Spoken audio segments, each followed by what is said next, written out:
I am already dead when this begins, not in the way people imagine, not with a bullet or a bayonet. I am dead because I am frozen in a moment where my body still breathes, but my mind has accepted that it might not survive the next sound. The fog is so thick it feels alive. It presses against my eyes, my mouth, my thoughts. Every breath tastes of wet earth, rusted metal, and something sweeter beneath it. Blood, old blood. It has soaked into the ground so deeply that the soil itself smells wounded.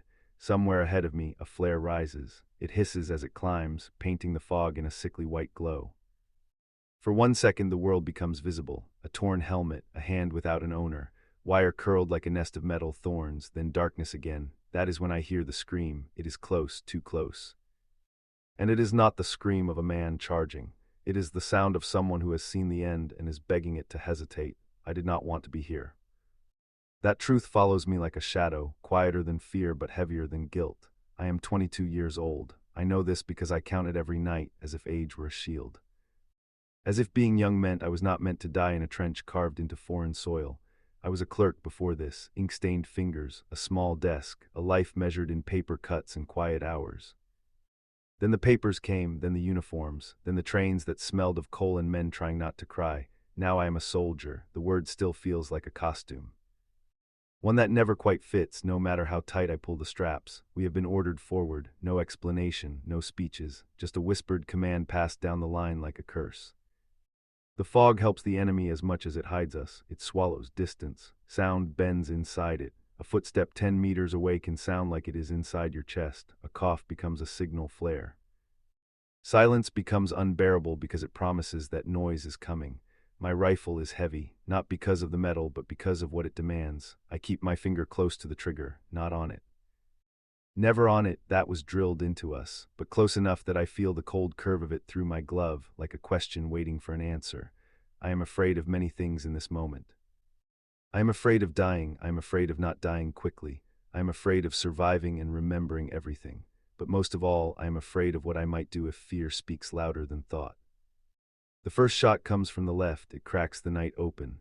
My body reacts before my mind does. I drop into the mud. Cold water seeps into my coat instantly. My teeth chatter not from the cold alone. My heart beats so hard I am certain it will betray my position. Someone yells, I do not know who, another shot, then another.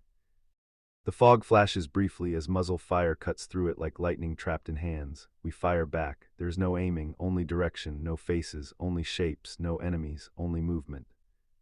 This is not combat as it was described in training. There is no sense of advance or retreat.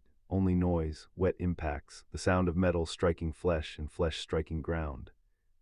A man next to me falls. I do not know his name. I never learned it. We shared bread once. That is all. He makes a sound I will hear for the rest of my life, a choking gasp that turns into nothing.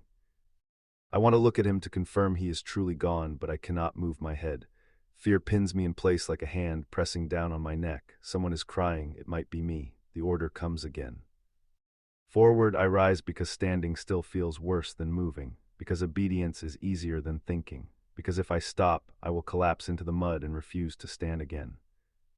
We advance in broken steps, each footfall a decision, each breath a negotiation. The fog thins for a moment and I see them, men like me, same coats, same helmets, different language, perhaps. Different prayers. One of them stares straight at me. His eyes are wide, not fierce, not brave, just wide. For a second the war disappears. There is only the space between us. Then something inside me breaks. I pull the trigger. The recoil punches my shoulder. The sound is deafening. The man jerks backward and vanishes into the fog. I do not know if I hit him. I do not know if he is alive or dead. The uncertainty claws at me more savagely than certainty ever could. I have crossed a line I cannot uncross. Fear does not lessen, it multiplies.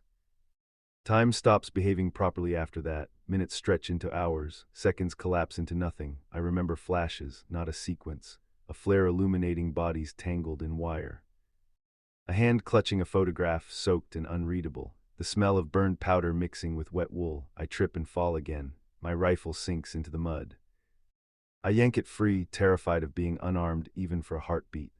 My hands are shaking so badly that I cannot tell if the tremor comes from cold or from the realization that I am capable of killing. The shouting grows louder, then closer. We are too far forward now, or not far enough, I cannot tell. Orders lose meaning when survival becomes the only objective. A shape lunges at me out of the fog. I fire without thinking. The shape collapses at my feet. This time I look. He is young, younger than me maybe. His mouth opens and closes as if trying to speak. Blood bubbles at his lips. His eyes search my face, not with hatred but with confusion. I want to tell him I am sorry. I want to tell him I did not choose this. I want to tell him that I am just as afraid as he is. I say nothing. He dies staring at me. Something inside my chest caves inward. A quiet collapse. A recognition. I will never be who I was before this night. Fear changes shape.